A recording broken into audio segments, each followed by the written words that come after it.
morning, afternoon, evening, wherever you are, and welcome to Global Atheist News Roundup, dateline 1st of March 2025. Here are this week's headlines. Jihadist Muslims in Britain bite the hand that feeds them. Hamas leader Fathi Hammad admits that Palestinians are simply Arabs. An American girl infiltrates the woke pro-Palestinian cult on TikTok. A triple killer says, "I am the chosen one, chosen by Clementine. I am guided as Christians are guided by Jesus Christ." A knife attack leaves one dead in France in a terrorist act, according to officials. The debate over the Gaza conflict is still heated on Montreal University campuses. Oklahoma wants to buy Bible-based character lessons for elementary schools. A proposal to teach intelligent design in public schools fails narrowly in the North Dakota Senate. Religious sect parents jailed over the death of their diabetic daughter. The decline in American Christian observance has slowed. And Trump wants to bring religion back. Here is the news in detail. While the mainstream media pushes the myth of diversity and peaceful coexistence, these extremists openly call for the destruction of the West, and the media chooses to ignore it. This isn't multiculturalism. This is a hostile takeover. How long will Britain keep tolerating those who seek to destroy it from within? See this video. Jihad is part of our religion. It's a concept in our religion. So I'm not going to be apologetic. Jihad for the sake of Allah. You accept Islam, you pay jizya, it's war. The solution, very simple. Jihad fi sabilillah. We don't fear anyone but Allah. We don't fear the United Nations, British government. We don't give a damn. We only fear Allah. Jihad fi sabilillah. And the disbelievers that may surround that community, the Quran has legislated something known as al-jihad, which we would refer to more specifically al-jihad al-qitali, the armed struggle or armed warfare against those elements. What do you think the future is, though, for jihad? Because I just said that the Prophet ﷺ, I believe he said in the hadith that al-jihad madin ila yawm al-qiyamah, it's continuous until the day of judgment. Islam is seeking to have a ministry of defense, and the ministry of defense is carrying out the jihad activities. This is natural, and this should be accepted as it is accepted in any other law. Hamas leader Fathi Hammad himself admitted that the so-called Palestinians are simply Arabs who migrated to the land of Israel from neighboring regions. See this video. الحمد لله أصولنا كلنا عربية ويستطيع كل فلسطيني في غزة وفي كل فلسطين أن يأتي بجذوره العربية سواء كانت من السعودية أو من اليمن أو من أي نفط، ولذلك قد تربطنا قرابات، ولذلك أين المودة، أين الرحمة؟ أنا شخصيا نص عائلتي مصرية كلنا، ويمكن بيجي حوالي أكثر من 30 عائلة اسمها المصري. في أساسنا نص فلسطين يا أخواننا مصري ونص سعودي. إيش من هم الفلسطينيون؟ في أسماء كثيرة اسمها المصري وجذورهم مصرية. قد يكونوا من الإسكندرية، من القاهرة، من دمياط، من الوجه البحري، من أسوان، من الصعيد. نحن مصريون، نحن عرب، نحن مسلمون، نحن منكم. الله أكبر، الله أكبر والله الحمد، الله أكبر. A brilliant American girl infiltrates the woke pro-Palestinian cult on TikTok. Another video.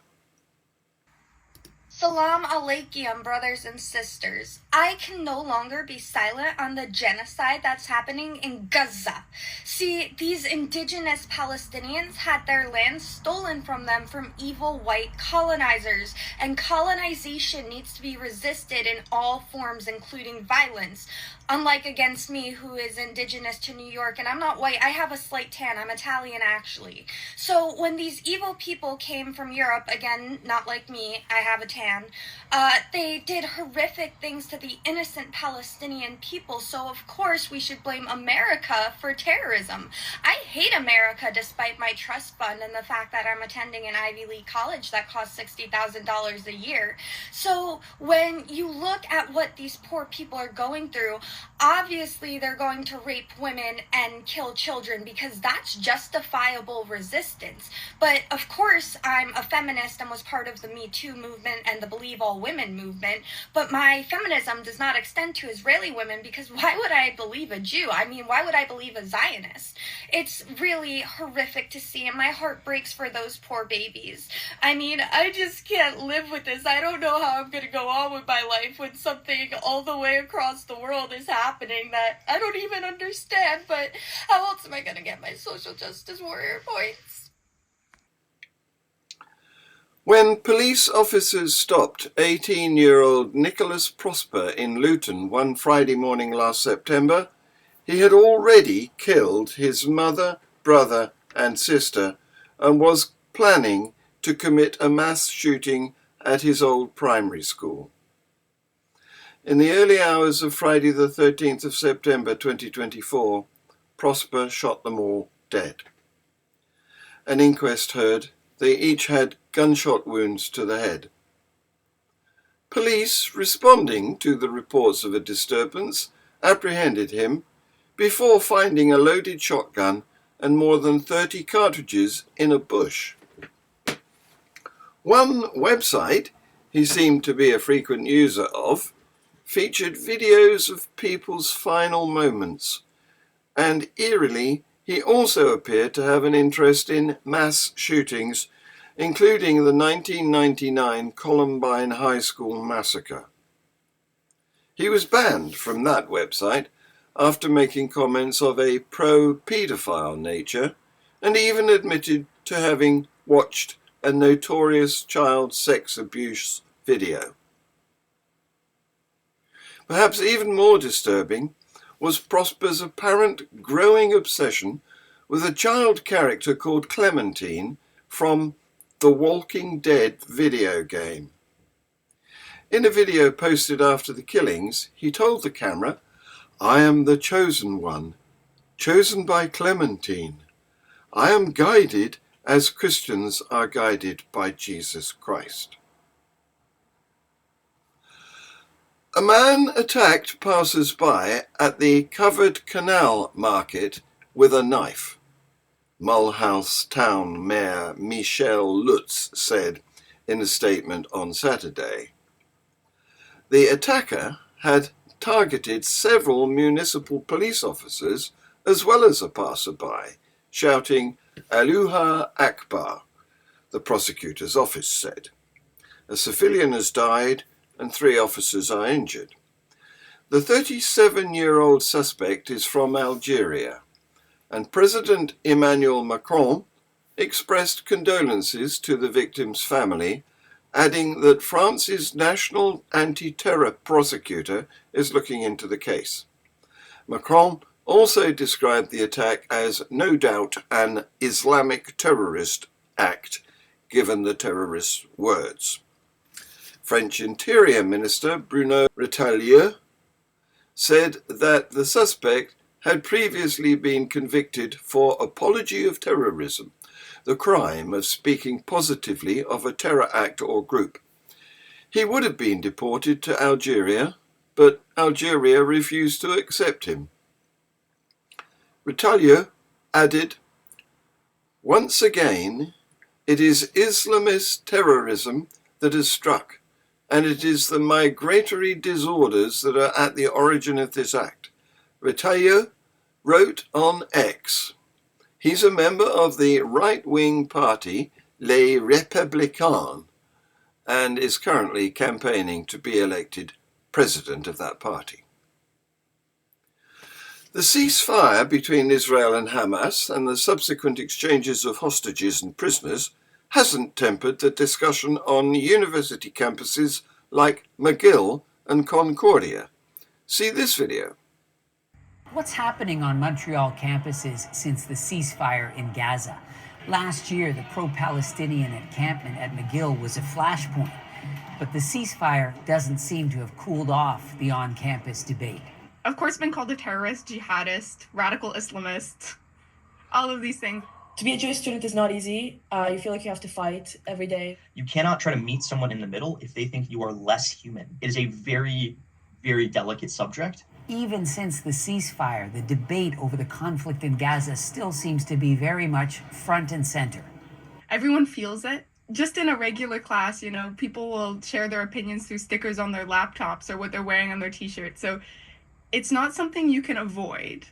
At McGill, the day after the ceasefire deal was announced, pro-Palestinian protesters put up banners and dumped red paint on a skating rink. At Concordia, the student union is trying to use political pressure. It was able to get enough votes at a special general meeting to pass a motion to bring the issue of boycott, divestment, and sanctions, or BDS, before Concordia's Board of Governors for a vote. That vote will be largely symbolic, though. BDS is something the university wholeheartedly rejects.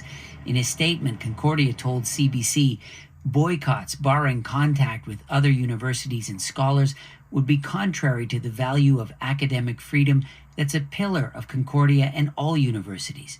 Concordia also believes that BDS campaigns don't align with the fundamental principles and values we promote.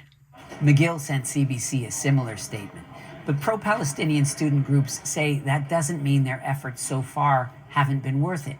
The encampment did serve a really powerful purpose. Obviously, it was very polarizing. It drew a lot of attention. It drew a lot of polarizing figures and instigators and protests and counter-protests. But it did, I think, shift the political narrative. It did push the needle. He says the pro-Palestinian cause won't disappear from campuses until university administrations make real changes. Not everyone is happy about that prospect. My biggest concern is that people will be hurt throughout this process of focusing on something that's happening thousands of kilometers away instead of focusing on what's happening and what's important for the students here. She says the constant debate on campus has made Jewish students feel unwelcome. It doesn't feel like we're students anymore. It feels like we're here and we have to advocate for our existence, for our beliefs every single day, every second we step into campus. It feels absolutely wrong. But pro-Palestinian students say they're the ones who feel unsafe.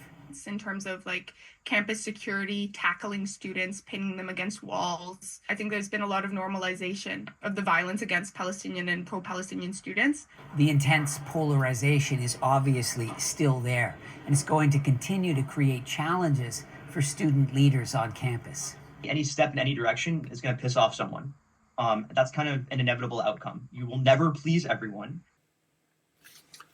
According to a new solicitation from Oklahoma's Department of Education, first reported by Oklahoma Watch's Jennifer Palmer, the state is taking bids from companies that can provide supplemental instructional materials that effectively integrate the Bible and character education into elementary level social studies curriculum.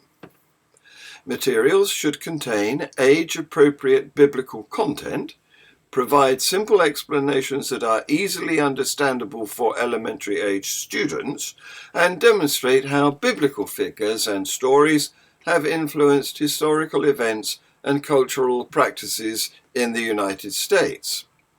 This is a continuation of something that Governor Waters pushed back in December when he bragged about how his standards mention the Bible and its historical impact over 40 times, and that his goal was to put the Bible and the historical impact of Christianity back in school. A bill to allow science teachers to teach intelligent design narrowly failed in the North Dakota Senate on Monday morning.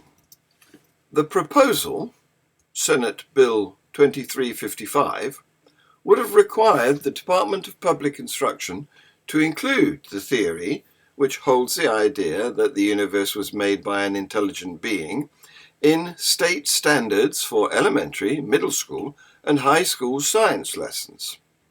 Senator Terry Wanzek, Republican, Jamestown, said the Senate Education Committee did not back the bill due to concerns that teaching intelligent design in school would be inadvertently promoting the idea that faith and science are opposed.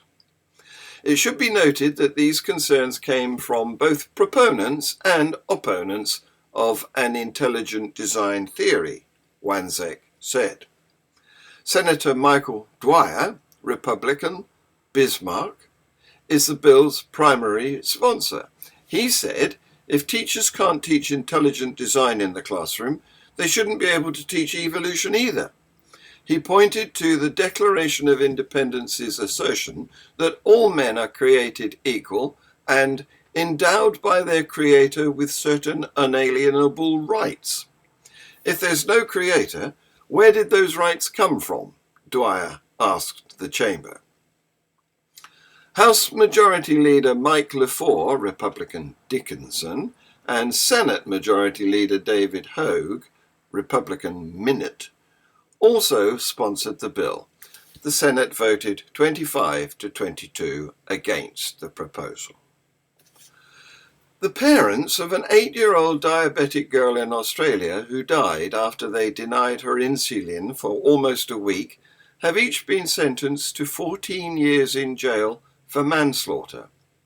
In 2019, Elizabeth Strews had been diagnosed with type 1 diabetes, and her family was told she would need daily insulin injections. Her parents belong to a religious sect known as the Saints, who oppose medical care, believing that God would heal her.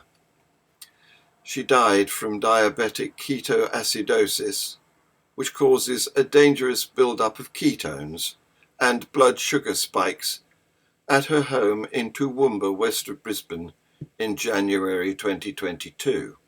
Her father, Jason Strews, and mother, Elizabeth Strews, were among 14 people convicted of manslaughter last month. The Saints' leader, Brendan Stevens, has been jailed for 13 years by the judge at the Supreme Court of Queensland, who called him a dangerous, highly manipulative individual. 11 other members of the church were handed jail terms of 6 to 9 years. Stevens and the girl's father had been on trial for murder, but they were convicted of the lesser charge of manslaughter. All had pleaded not guilty. When handing down his verdict last month, Justice Martin Burns said that, although it was clear Elizabeth's parents and every member of the church, including all the other accused, had adored her, their actions had resulted in her death. Due to a singular belief in the healing power of God, she was deprived of the one thing that would most definitely have kept her alive. Elizabeth would have endured vomiting, extreme lethargy, and a loss of consciousness because she was denied medical care, prosecutor Carolyn Marco said during the trial. Prosecutors called 60 witnesses and painted a picture of an intelligent child who suffered greatly in her final days. The Pew Research Center Religious Landscape Studies 2023-24 edition, released on Wednesday, February 26th, points at changes in American religious observance stabilizing after years of steady decline and growth of the religiously unaffiliated leveling off. Generally, a decline in American religiousness, observed since at least 2007, has slowed over the past 4 to 5 years. However, Pew Research Center noted in its report that the country is heading towards less religiousness. The US is a spiritual place, a religious place, where we've seen signs of religious stabilization in the midst of longer-term decline, said Gregory Smith, a Senior Associate Director of Research at Pew, during a press briefing. And finally, Trump wants to bring back religion. See this video. We have to bring religion back. We have to bring it back much stronger. It's one of the biggest problems that we've had over the last fairly long period of time. I really believe you can't be happy without religion, without that belief. I really believe it. I just don't see how you can be. So let's bring religion back. Let's bring God back into our lives. Thank you all very much. Following this news, Tercia and I will be interviewing American atheist David Fitzgerald. You can join us by texting in the sidebar. This has been Global Atheist News. Please like, subscribe and share. Thank you for watching.